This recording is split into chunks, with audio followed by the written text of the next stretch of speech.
Welcome to Dr. Kaizen channel. Subscribe for leading insight and education.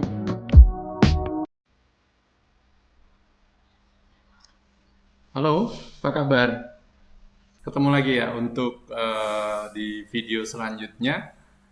Seperti yang sudah dijanjikan sebelum-sebelumnya bahwa saya akan tetap rutin membagikan pengetahuan. Nah, untuk kali ini saya akan menjelaskan tentang digitalization atau digital system. Tapi sebelum itu saya ingatkan kembali, saya butuh dukungan teman-teman semua untuk saya tetap bisa berkontribusi dan berproduksi video-video yang bermanfaat. Tolong di subscribe, dan subscribe itu gratis ya. Tolong support dan dukungannya. Oke, kita lanjut untuk digitalisasi. Jadi sebetulnya di video sebelumnya saya sudah menyampaikan digitalisasi atau automation. Nah, kalau digitalisasi ini lebih mengarah kepada spesifik, jadi data.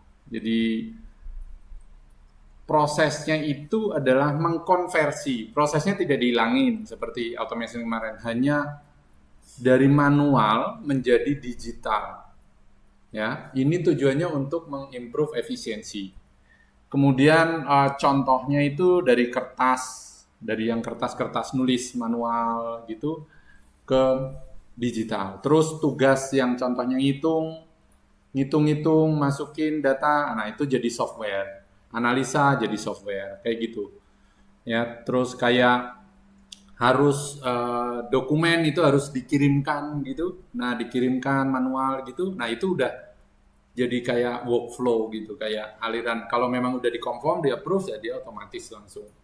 Itu. Nah, goal-nya itu ya tentunya pastinya untuk modernisasi, ya, efisiensi, ya, kemudian mempercepat pengambilan keputusan gitu ya. Jadi tujuannya itu. Jadi pokok kuncinya adalah teknologi, membuat lebih baik. Kemudian untuk kenapa digitalisasi, ya semua tahu bahwa kebutuhan market, kebutuhan kecepatan, data driven decision, competitive edge. Jadi dengan kita digitalisasi itu menjadi apa namanya, perusahaan kita itu lebih, atau organisasi kita atau tim kita itu lebih siap gitu untuk menghadapi berbagai kompetisi gitu ya. Itu. Nah, dari market, dari pasar, dari kecepatan layanan, dari pengambilan keputusan, dari harga, ya, dan sebagainya. Kemudian untuk digitalization versus digital transportation. Jadi di sini itu kalau digitalisasi itu difokuskan kepada satu proses saja. Misalkan apa gitu, misalkan input data yang tadinya pakai keyboard. Nah, kemudian menjadi scan system. Lebih advance lagi menjadi apa namanya? Kamera recognition counting. Nah, seperti itu. Jadi langsung dihitung melewati sensor tertentu gitu ya.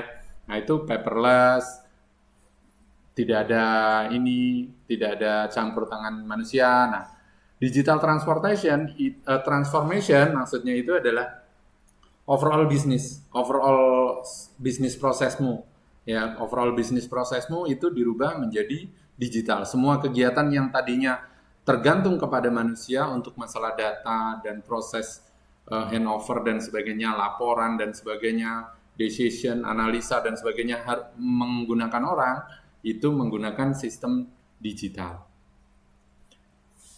Jadi contoh yang umum yang sering kita dengar, ERP, MES, ARIS, terus CRM, ya, kemudian accounting, banyak tools kalau kita mau cari. Nah, biasanya kalau infrastruktur atau fasilitas yang harus disiapkan itu ada dua macam untuk nyimpen data. Nah, di sana sebuah proses digitalisasi itu pasti harus ada data.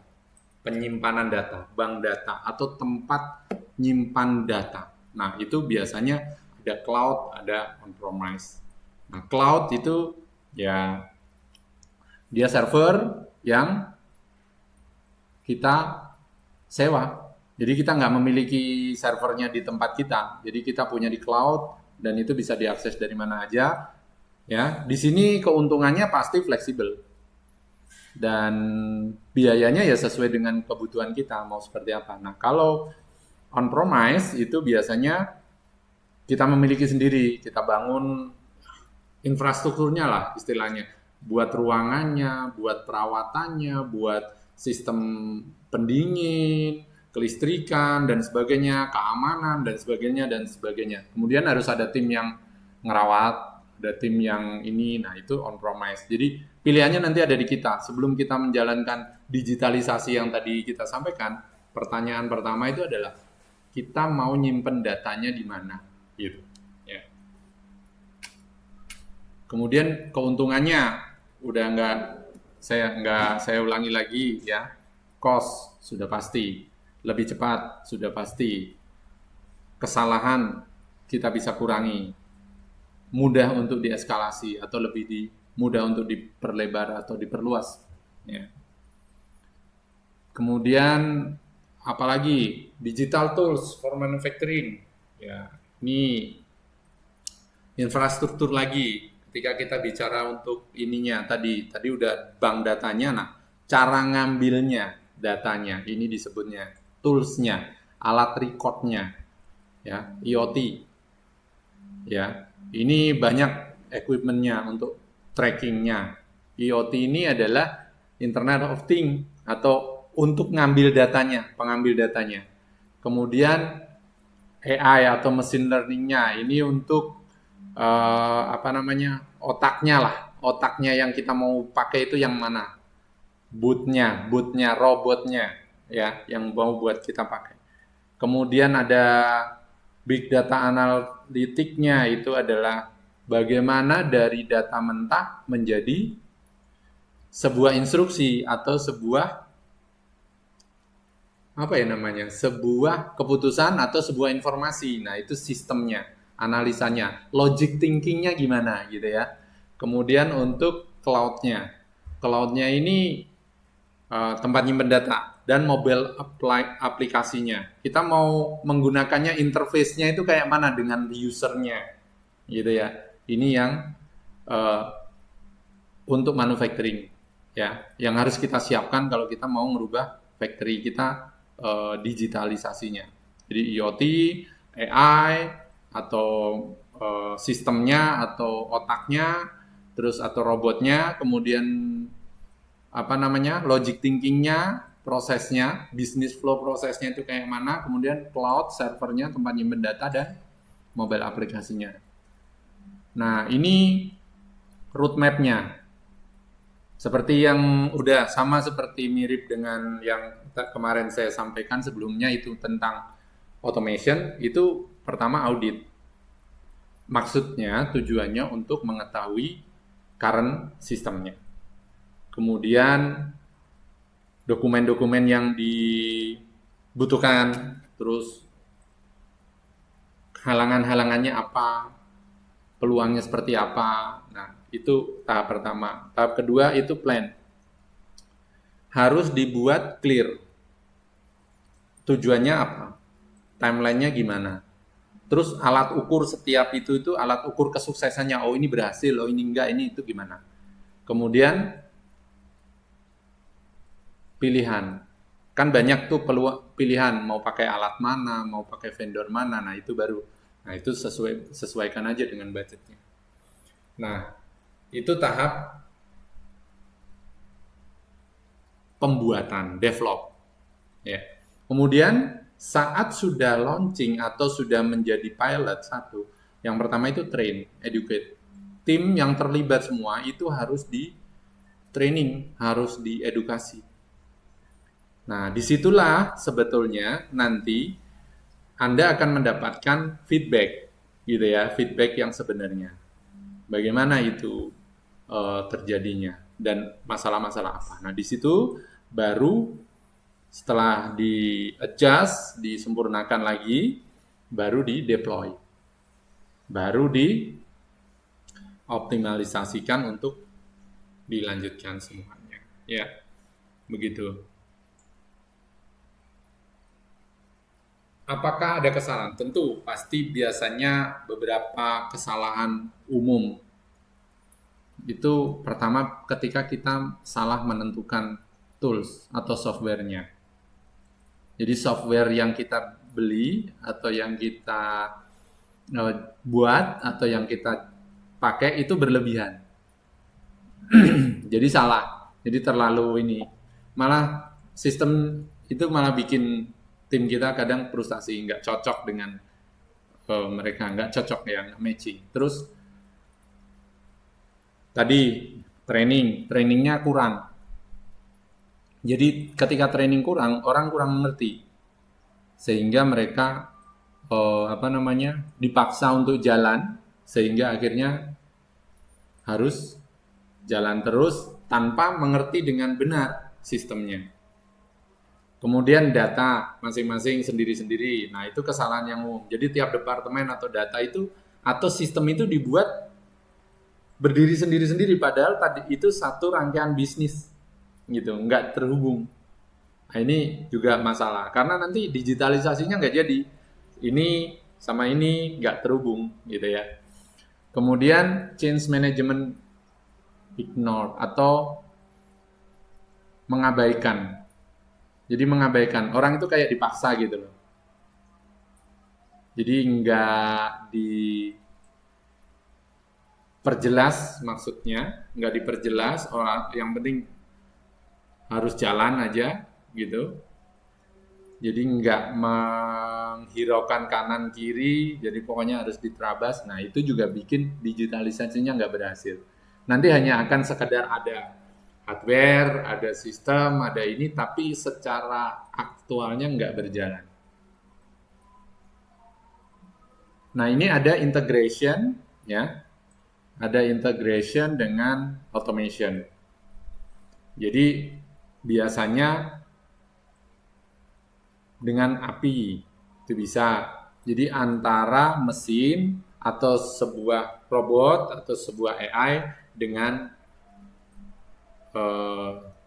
digitalisasinya. Jadi sistem integrasinya itu caranya maksudnya adalah di sini adalah integration dan automation itu adalah cara menghubungkan antar satu dengan yang lain. Biasanya API connection. Kemudian dengan single source itu biasanya dengan dijadiin satu data. Bukan dengan API, kita punya internal server sendiri, ya, single source. Kemudian yang berikutnya yang harus kita siapkan itu data security privasi, ada encryption, ada compliant, ada regular backup dan access control. Ini harus kita siapkan juga. Ini case study suksesnya itu contohnya ini adalah apa namanya ya?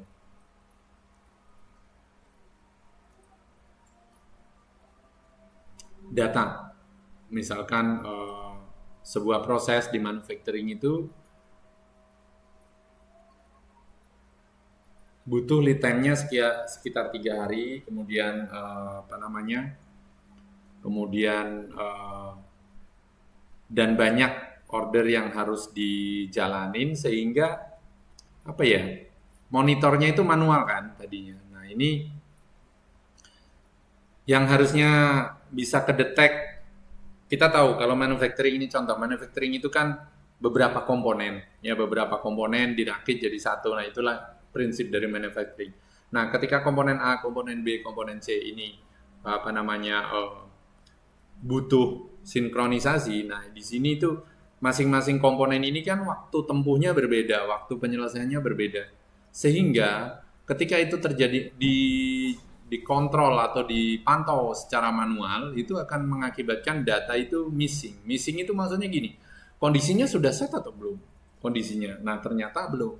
Nah disitulah masalahnya. Sehingga ERP itu bisa men-tracking masing-masing komponen itu secara real time, sehingga kondisinya selalu up to date Dan untuk melihat status matchingnya itu langsung bisa. Nah, di sini sebetulnya keuntungan dari digitalisasi. Kasus contohnya. Nah, nanti ini nanti lebih mendalam, jika ini nanti kita bisa, saya menyediakan untuk panduan, jasa memandu sampai perusahaan atau organisasi Anda itu betul-betul menjalankan digitalisasi. Nah, di sini saya juga punya cara ROI calculation-nya bagaimana, ya, itu bisa dilakukan. Oke, di sini summary next step-nya itu adalah digitalisasi itu pastinya bisa penghematan 30-40%. Itu sudah bisa dihitung. Kemudian percepatan atau improve-nya 50% lah minimal itu cycle time-nya. Ya biasa dari 1 hari nunggu sore baru bisa dapat, itu saat itu juga Anda sudah bisa dapat. Ya. Nah, kita akan ketemu lagi di next video untuk productivity improvement. Silahkan subscribe dan send email untuk pertanyaan dan tanya jawab atau kebutuhan konsultasi dan sebagainya. Ya. Oke, terima kasih. Semoga bermanfaat. Sampai jumpa. Salam Kaizen.